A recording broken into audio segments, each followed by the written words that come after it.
Hello everyone, welcome back once again on my channel.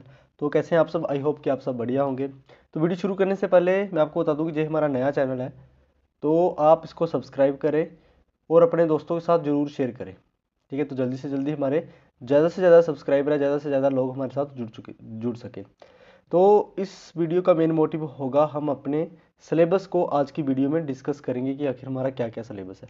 तो सबसे पहले आपको पता है कि आपको सिलेबस कहाँ से मिलेगा।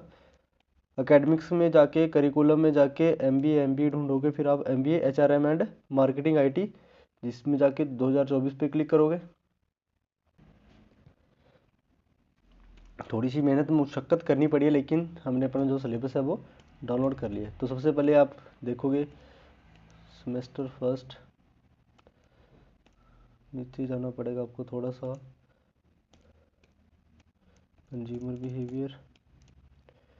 ये तो फर्स्ट सेमेस्टर ही चल रहा है अभी तक। तो आप ऊपर से जो स्टडी स्कीम है वहाँ से कॉपी करके इसको सर्च भी कर सकते हो, वो आ जाएगा वहाँ पे।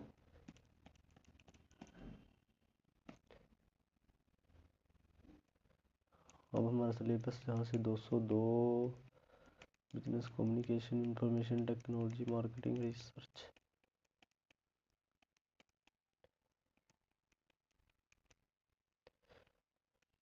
तो देखिए, ये है हमारा सिलेबस। तो फर्स्ट यूनिट में क्या लिखा हुआ है? तो ये सबसे पहले कितने 45 आवर्स, क्रेडिट कितने 3, तो 15 घंटे का एक क्रेडिट होता है। 15 गुना 3 इक्वल टू 45। तो ये आपको पता होना चाहिए कि ये 45 का क्या मतलब है।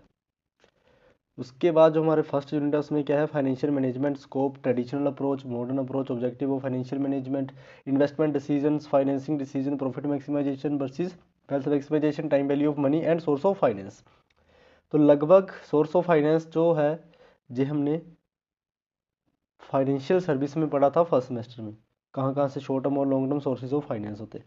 तो बेसिकली इस फर्स्ट यूनिट में आपको इंट्रोडक्शन और बेसिक ऑफ फाइनेंशियल मैनेजमेंट के बारे में बताया गया है कि आप क्या होता है बेसिक्स ऑफ फाइनेंशियल मैनेजमेंट, क्या ट्रेडिशनल अप्रोच थी कि पुराने समय में फाइनेंशियल मैनेजमेंट को क्या समझा जाता था, मॉडर्न टाइम में क्या समझा जा रहा है, क्या क्या ऑब्जेक्टिव्स है उसके, इन्वेस्टमेंट डिसीजन, फाइनेंसिंग डिसीजन। आपको मैंने बताया था कि जो फाइनेंशियल मैनेजमेंट है वो 3 डिसीजन के ऊपर टिकी हुई है, investment decision, financing decision and dividend decision. उसके बाद क्या है? ऑब्जेक्टिव, प्रॉफिट मैक्सिमाइजेशन क्या होता है और वेल्थ मैक्सिमाइजेशन क्या होता है, and then time value of the money, कि पैसे की टाइम के साथ पैसे की वैल्यू बढ़ती है या घटती है। ये भी फाइनेंशियल मैनेजमेंट का ही पार्ट है।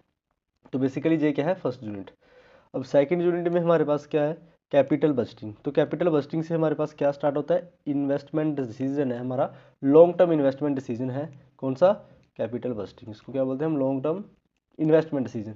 इसके इंपॉर्टेंस पढ़ेंगे, मीनिंग पढ़ेंगे, टेक्निक्स होती हैं बहुत सारी, कुछ डिस्काउंटर टेक्निक होती है, कुछ नॉन डिस्काउंटर टेक्निक होती है, जैसे पे बैक पीरियड हो गया, पोस्ट पे बैक पीरियड हो गया, रेट ऑफ रिटर्न मेथड्स हो गया, net present value methods, internal rate of return IRR बोलते हैं जिसे, और PI मीन्स प्रॉफिटेबल इंडेक्स। तो बेसिकली जो यूनिट सेकंड है वो सारी इन्वेस्टमेंट डिसीजन के ऊपर टिकी हुई है। ठीक है, आफ्टर दैट हमारे पास क्या आती है? Unit third. तो जो यूनिट थर्ड है ये किससे स्टार्ट हो रही है? Cost of capital. तो कॉस्ट ऑफ कैपिटल क्या होता है हमारा? कौन सा डिसीजन होता है? फाइनेंसिंग डिसीजन होता है। इसमें पढ़ेंगे introduction, measurement of the cost of capital, cost of equity shares, cost of preference shares, cost of debt calculation, overall cost of capital. Overall cost of capital को हम क्या बोलते हैं? WACC, weighted average cost of capital. तो इसमें थोड़ा सा numerical वाला पार्ट है, तो वो हमें पढ़ना पड़ेगा। ठीक है, कॉस्ट ऑफ डेट कैसे निकालते हैं, कॉस्ट ऑफ इक्विटी कैसे निकालते हैं, तो ये सारी चीज़ें इसमें आती हैं। और फोर्थ यूनिट में हमारे पास फिर से क्या आ गया? Capital structure. ये फिर से किस डिसीजन का पार्ट है? हमारा फाइनेंसिंग डिसीजन का पार्ट है। कहाँ से कहाँ तक?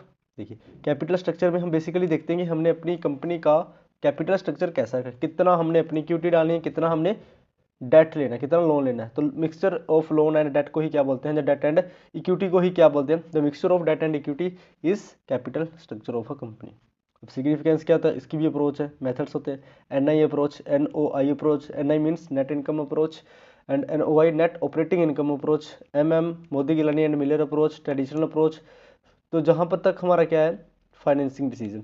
ये डिविडेंड डिसीजन फिर जहाँ से स्टार्ट होता है। डिविडेंड डिसीजन में थोड़ा सा ये स्कोप है, टाइप्स एंड अप्रोचेस। तो डिविडेंड की भी अप्रोचेस हैं, थेरीज हैं। कौन कौन सी थेरीज होती है? Walter model, Gordon model, model. तो ये सारे डिविडेंड डिसीजन में ही होते हैं। तो ये बेसिक्स था हमारा क्या? सिलेबस। तो यही बेसिकली हमें पूरे सेमेस्टर में पढ़ना है। कि आखिर फाइनेंशियल मैनेजमेंट क्या क्या काम करती है, कैसे कैसे काम करती है। ठीक है, तो जो हमारा फर्स्ट यूनिट है वो सारा का सारा क्या है, बेसिक ऑफ फाइनेंशियल सर्विस की बेसिक्स, क्या क्या बेसिक्स होते हैं फाइनेंशियल सर्विस के। तो दूसरी यूनिट है, इसमें हमारा स्टार्ट हो जाएगा इन्वेस्टिंग डिसीजन, सारा का सारा इन्वेस्टिंग डिसीजन है। थर्ड यूनिट में क्या है कि सारा का सारा cost of capital financing decision है। फोर्थ यूनिट में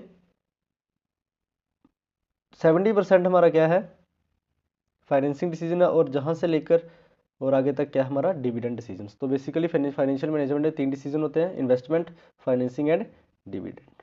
तो ये था हमारा बेसिक्स ऑफ, मतलब basic discussion about syllabus of the financial management. तो आई होप कि आपको ये अंडरस्टैंडिंग हो गई होगी। सबके पास पहले तो सिलेबस होना चाहिए, मैंने जहाँ से डाउनलोड किया आप भी वहाँ से जाके डाउनलोड कर सकते हो। सिलेबस सिर्फ मेरे सब्जेक्ट का नहीं है, सारे सब्जेक्ट का आपको मिल जाएगा। तो आज तो मैंने स्टार्ट कर दिया क्लास, बेसिक बता दिया मैंने। आज की क्लास में हमने क्या क्या पढ़ा था, ट्रेडिशनल अप्रोच के बारे में पढ़ा था, मॉडर्न अप्रोच के बारे में पढ़ा था, ऑब्जेक्टिव ऑफ फाइनेंशियल मैनेजमेंट पढ़े थे, और wealth maximisation and profit maximisation पढ़ा था, और एक हमने लीवरेज का रिलेशन भी पढ़ा था। तो रेगुलरली क्लासेस अटेंड कीजिए जिससे कि आपको और समझा सके। ठीक है, तो आज के लिए सिर्फ इतना ही, लेकिन जाने से पहले चैनल को सब्सक्राइब करें, अपने दोस्तों के साथ ज़रूर शेयर करें। ठीक है, तो मिलते हैं नई वीडियो में नए कंटेंट के साथ, तब तक के लिए जय हिंद।